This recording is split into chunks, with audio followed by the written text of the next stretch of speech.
Kami mempersembahkan renungan santapan rohani, terjemahan dari renungan Our Daily Bread.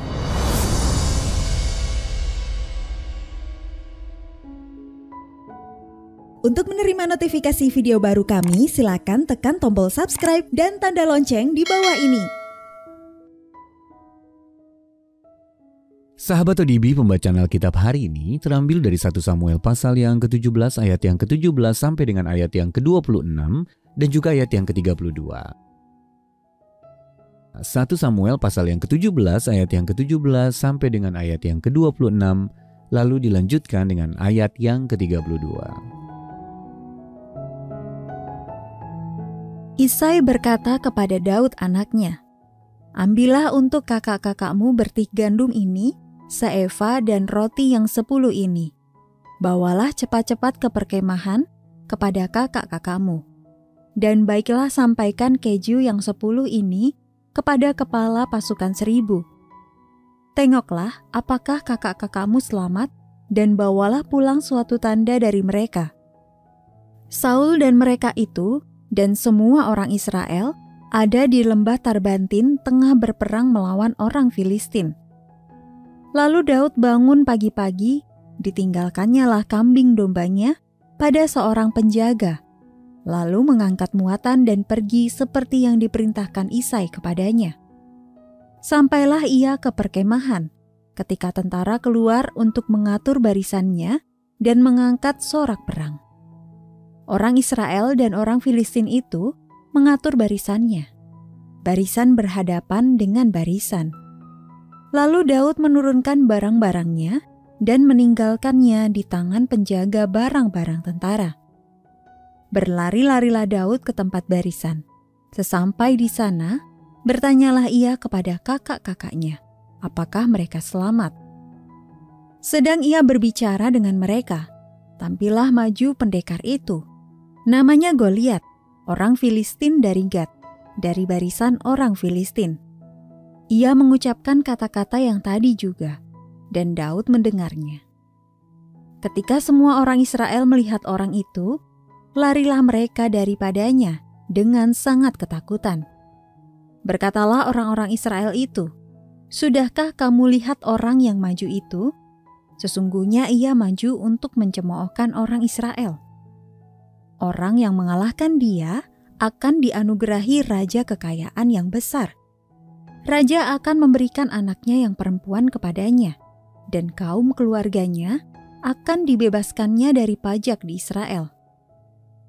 Lalu berkatalah Daud kepada orang-orang yang berdiri di dekatnya, "Apakah yang akan dilakukan kepada orang yang mengalahkan orang Filistin itu dan yang menghindarkan cemooh dari Israel? Siapakah orang Filistin yang tak bersunat ini, sampai ia berani mencemoohkan barisan daripada Allah yang hidup?" Berkatalah Daud kepada Saul, "Janganlah seseorang menjadi tawar hati karena dia. Hambamu ini akan pergi melawan orang Filistin itu." Ayat mas renungan hari ini terambil dari 1 Samuel pasal yang ke-17 ayat yang ke-32. Hambamu ini akan pergi melawan orang Filistin itu. Renungan hari ini berjudul Memberikan Bantuan, ditulis oleh Kirsten Holmberg. Sahabat ODB, ketika mengantarkan pesanan makanan ke rumah Tim, Heather diminta Tim untuk membantu membuka ikatan kantongnya. Karena stroke yang dialaminya beberapa tahun lalu, Tim tidak lagi mampu melakukannya sendiri. Heather dengan senang hati menolongnya. Di sepanjang hari itu, Heather terus memikirkan Tim dan ia pun memutuskan untuk menyiapkan sebuah bingkisan tanda kepeduliannya kepada Tim. Di penghujung hari itu, Tim sangat terharu hingga meneteskan air mata saat menemukan hadiah dari Heather. Secangkir coklat panas, selimut merah tebal, dan sebuah pesan penyemangat di depan pintunya. Kiriman Heather tadi memberi dampak yang jauh lebih besar daripada yang ia sangka. Hal yang sama terjadi saat Isai mengutus putranya yang bungsu, Daud, untuk membawa makanan kepada kakak-kakaknya. Tepat di saat orang Israel mengatur barisan perangnya berhadapan dengan orang Filistin. 1 Samuel pasal yang ke-17 ayat yang kedua. Saat Daud tiba dengan membawa roti dan keju, ia tahu Goliat telah menyebarkan rasa takut dalam diri umat Allah lewat cemoohannya dari hari ke hari. Daud yang marah karena Goliat mencemooh barisan daripada Allah yang hidup, akhirnya terdorong untuk memberikan tanggapan. Ia berkata kepada Raja Saul, "Janganlah seorang menjadi tawar hati karena dia. Hambamu ini akan pergi melawan orang Filistin itu."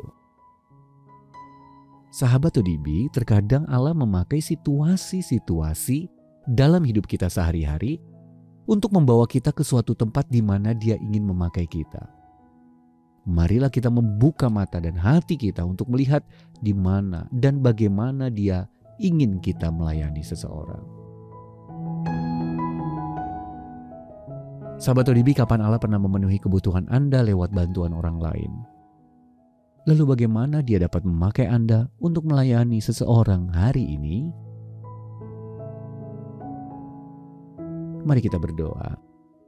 Ya Bapa, bukalah mataku untuk melihat di mana Engkau dapat memakaiku hari ini.